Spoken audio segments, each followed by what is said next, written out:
महाराष्ट्रातील 30 शासकीय वैद्यकीय महाविद्यालयांना पायाभूत सुविधा तसंच स्टाफच्या कमतरतेसंदर्भात नोटीस बजावल्यात। या नोटीसमुळे या महाविद्यालयांना कोट्यवधी रुपयांचा दंड भरावा लागणार आहे। त्याचबरोबर या शासकीय महाविद्यालयांमधील 3000 जागांचे प्रवेश अडचणीत येण्याची शक्यता आहे।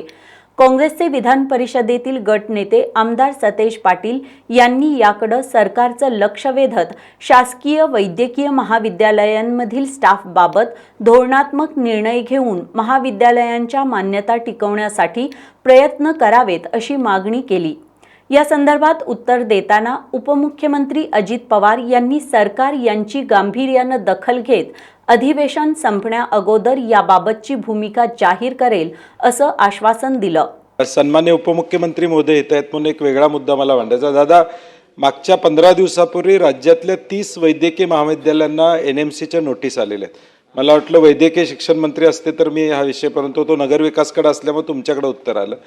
जवळजवळ या महाविद्यालयांना जर पूर्तता केली नाही तर 1 कोटीपर्यंतचा दंड आणि या वर्षीच्या 3000 मेडिकलचे ॲडमिशन गव्हर्नमेंट कॉलेजेसच्या अडचणीत येण्याची शक्यता नाकारतात।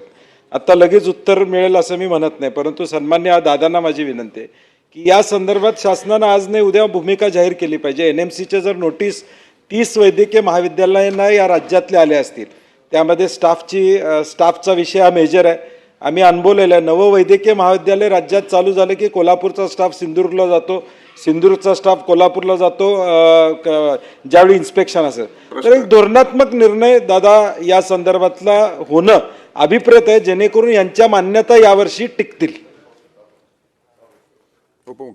सभापती महोदय, सन्माननीय सतेज पाटील साहेबांनी जो प्रश्न उपस्थित केलेला आहे तो वैद्यकीय शिक्षण विभागाशी संबंधित आहे, परंतु हे अधिवेशन संपायच्या आत आम्ही त्याच्याबद्दल काय राज्य सरकारने, कारण 1000 जागा म्हणजे काही कमी जागा नाही, 3000 तर त्या संदर्भामध्ये राज्य सरकार आणि आमचा वैद्यकीय विभाग यांनी काय भूमिका त्याच्याबद्दलची घेतलेली आहे आणि ह्याच्यामधनं कुठंही नुकसान 3000 जागांचं होऊ नये त्याबद्दलची काळजी घेऊन त्याच्याबद्दलचं उत्तर दिलं जाईल।